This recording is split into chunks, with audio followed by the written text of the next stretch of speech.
Hello, friends. The National Library of Ayurveda Medicine is pleased to present a new episode on Ayurveda.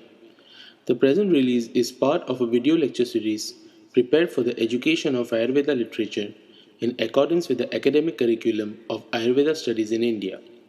My name is Dr. Sumit Kesarkar, and I will be your host throughout this video on the concept of Agni, which discusses about various forms of metabolic fires in human body. In Brahma Sutra, Agni is depicted as a sign of life in the body. Acharya Yasaka has given the etymology of the term Agni, which is as follows. A represented by the alphabet A denotes root, which means to go. G represented by the alphabet G denotes the root Anja, which means to glitter, or root Daha, which means to burn, and Ni means to carry. Shankaracharya illustrates that Agni carries everything in it. It moves everywhere and metamorphoses substances, burns, assimilates, transforms, and glitters. Agni is the first word of first hymn of Rig Veda, the oldest surviving treatise. Western scholars of Indology say it to be derived from the Proto-Indo-European root, similar to the Latin root ignis, which means fire. However, on scan of available literature, Agni cannot be completely correlated with fire. Fire is a form of Agni, but Agni is not fire. Agni, in brief, can be understood as an entity which depicts transformation at all levels of cosmic manifestations.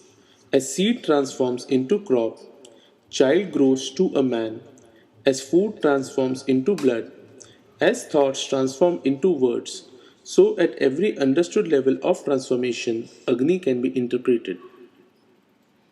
Through its multitude forms, it is predominantly related with fire.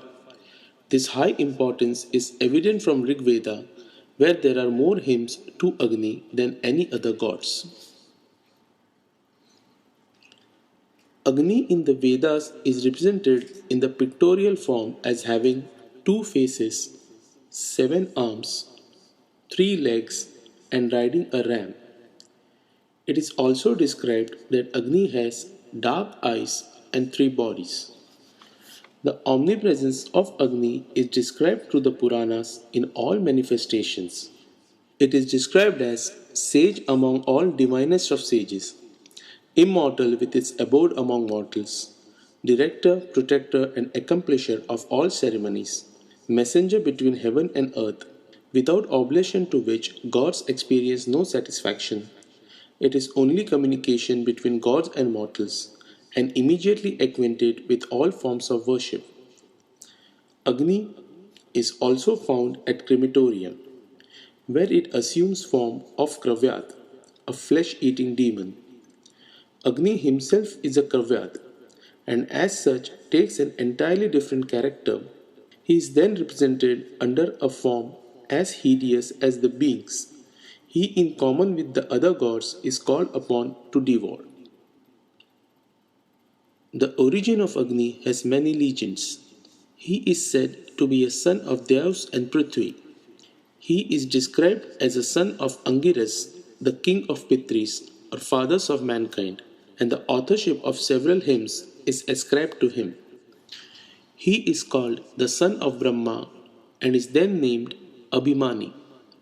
He is reckoned among the children of Kashyap and Aditi, and hence one of the Adityas. At the command of Brigu, he was first brought down to earth for humans by a wind god. He is considered the Lokpal or controller of southeast quarter of earth. In Shabda Kalpadruma, 61 synonyms of Agni have been compiled. These synonyms help in explaining the nature and functions of Agni. Agni has many names, those more generally known as Vanni, Dhananjaya, Jivalna, Dhumaketu, Saptajiva. According to Maharishi Yasaka, Agni is praised in his three forms in the Vedas: Uttama or Avaniya Agni, the heavenly Agni which appears as Surya or the sun; Madhyama or Dakshina Agni, the intermediate one, atmospheric Agni, appears as lightning or thunderbolt; Parthiva, the one situated on this earth. This is again divided as Vedic Agni. This fire is kindled for Vedic rituals or sacrificial fire. Gharapatya Agni, the earthly Agni, appears at worship for cooking and digests the food inside the body of living beings. Agni is perceived as one of the Pancha Mahabhuta. In brief, it's one of the five elements, along with other four elements of Akash, Vayu, Apaha, and Prithvi. This Agni element is responsible for transformation and is perceived as heat in form of fire. Agni element is described as Ushna, Ruksha, Tikshna, Vishad, and Sukshma. All Mahabhutas are derived from the previous one and carry their properties. Understanding Agni's properties, in sequence it is formed after Akash Vayu and before Apaha and Prithvi. In Bhagavad Gita, Lord Krishna says, I am the fire of digestion in the bodies of all living entities, and I, with the help of prana and apana, digest the four kinds of food, that is bhaksha, bhojya, leha, and chusha. Of all the various types of Agnis described through various treatises on Ayurveda, this Agni described in Bhagavad Gita is considered the prime and center of all other Agnis. It is known as Vaishavanar Agni. Maharishi Atreya called it Akash Agni. Shushruta calls it Sadak Agni or Sadak Pitta. Charak calls it Kaya Agni, where Kaya means body. Chakrapani Datta depicts that the treatment of the human body of Kaya is nothing but the treatment of this Kaya Agni. We come across a definitive reference of Agni in Ayurveda text as Rupantarena Agni, which depicts that Agni is perceived through transformation. In human body, Agni transforms outside elements in a form recognizable and accepted by the body, which means Agni transforms incompatible entities into compatible ones as identified by the body. Agni is innumerable because of its presence in each and every entity of the human body. However, various treatises on Ayurveda have tried to enumerate these Agnis as a finite group. Charak has mentioned about 13 Agnis, 1 Jathar Agni, 5 Bhuta Agni, and 7 Dhatva Agni. According to Acharya Sushrut, 5 types of Agnis are illustrated: Pachak Agni, Ranjak Agni, Alochak Agni, Sadhak Agni, and Brajak Agni. However, there is an indirect reference of 5 Bhuta Agnis underlying in the brief description made to the transformation of food. Vagbhat has described additional 3 Dosha Agnis and 3 Mala Agnis along with Agnis of Sushrup and Charak. Sharangdhar has recognized Agni in form of 5 Pittas: Pachak, Brajak, Ranjak, Alochak, and Sadhak. Bhav Mishra has followed Acharya Charak and Vagbhat. The different types of Agnis mentioned through various treatises can be logically narrowed down to the 13 Agnis mentioned by Charak and 5 Agnis mentioned by Sushrut. Evaluating further, Sushrut's Agnis are nothing different than transformation of entities at the 5 levels of Pitta at their subsequent locations. It does not give a separate approach to understand the concept of Agni devoid of Pitta dosha. Now there is a question as to whether Pitta and Agni are both the same or are different. Does any area exist of Agni without Pitta, or is it that Pitta is Agni? According to Acharya Sushrut, There is no existence of any other Agni in the body without Pitta. Pitta has the attributes of Agni because of which it causes combustion and digestion in the body. In a secondary sense, Pitta itself is called Agni, and hence Sushrut has concluded there is no separate existence of Agni independent of Pitta. But the quotation of Acharya Sushrut, Samadosha Samagnisha, further confuses where it clearly indicates that Pitta dosha and Agni are different. Dalhan, the commentator on Sushrut, has made efforts through pratyaksha or direct observation, anuman or inference, and agama or authoritative scriptures to justify the conclusion drawn by Sushrut that Agni is the same as Pitta. However, Dallan has made a subtle distinction between Agni and Pitta, explaining that Pitta is endowed with taste, attributes, and potency, whereas Agni is devoid of all such qualities. There are certain other views which consider Agni as a subordinate of Pitta, though not distinct from it, which adds to further confusion. These are mentioned by various authors. Acharya Marichi has emphasized that the Agni present in Pitta gives good or bad results when it is normal or disrupted. Acharya Bhoj also considers Pitta as Agni as a digestive fire included within Agni, which is specially meant for different metabolic activities of the body like Pachan, Deepan, etc. Chakrapani Datta, in his commentary on Charak Sahita, further comments on the subordinate relationship as Pittantarkata, which states that the function of Pitta inside the body is not combustion, but its work is to provide heat of Agni. The following references in Ayurvedic texts make a clear distinction between Pitta and Agni. Ghee or clarified butter alleviates Pitta but stimulates Agni. Goat's milk and fish cause aggravation of Pitta, but they do not stimulate Agni. Sleeping during the daytime causes aggravation of Pitta, but it subdues Agni. Bhav Mishra has given a clear solution to this problem.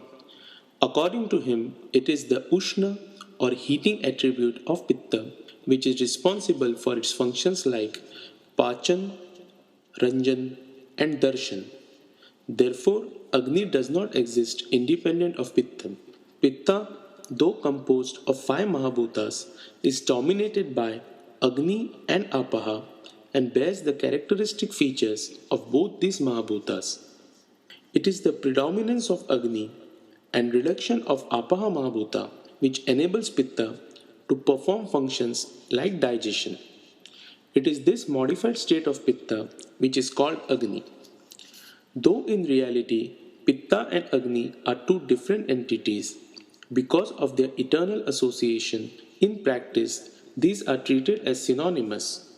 Agni does not exist independent of Pitta. Pitta, in addition, has Apaha Mahabhuta properties like Drava, Visra, and Adogami, whereas Agni has opposite attributes. Iron vessel is not hot, but when it is heated, a distinction cannot be made between the iron vessel and the heat that emanates from it. Similarly, Agni, though possessed with different properties in a strict sense, cannot be differentiated from Pitta. This Agni, as an inseparable component of Pitta, circulates all over the body through different channels to sustain life, because of which it is called Kaya Agni. In this context, Amar Kosh gives a definitive synonym of Agni as Apapittam, which should be interpreted as Apaha Rahitam Pittam, which implies that Pitta free from Apaha Mahabhuta should be equated to Agni. Inferring from the above discussions from various types of Agnis and its correlation with Pitta, the 13 Agnis described by Charak can be accepted as all encompassing. Of the 13 Agnis, Jathar Agni is the main important Agni that controls the function of all other 12 Agnis. All the Agnis are totally dependent on the status of Jatar Agni. It performs digestion of food and is also responsible for separation of the food material into the essence portion or prasad bhaga and the waste products or kitta in our body. Chathar Agni is also classified into four categories according to its performance of digestion in the human being. A healthy state known as Sama Agni. Three stages where it is corrupted by doshas. When Vata corrupts Agni, it is known as Visham Agni. Pitta disruption leads to Tikshna Agni, and Kapha leads to Manda Agni. Jathar Agni splits the food into simpler substances for the five Bhuta Agni later to digest their portion. Bhuta Agni is the one that is present in the basic element. There are five Agnis in each of the five basic elements: Parthiv, Apaha, Tejas, Vayu, and Akash. Acharya Charak has mentioned that the five Bhutagni digest their own part of the element present in the food materials. After the digestion of food by the Bhutagni, digested materials containing the elements and qualities similar to each Bhutas nourish their own specific Bhautik elements of the body.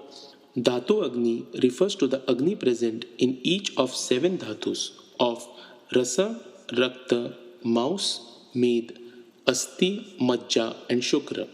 Acharya Charak mentions that the seven Dhatus, which are a support of the body, contain their own Agni, and by their own Agni, they digest and transform the materials supplied to them to make the substances alike to them for assimilation and nourishment. Wagbard describes that when Agni, through Bhutagni medium, enters into the Dhatus, it becomes Dhatwagni.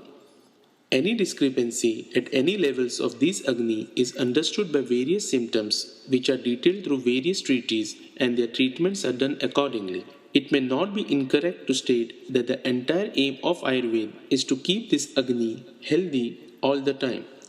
The treatment of Agni is understood through the concept of Agni Mandya, which would be covered in another video.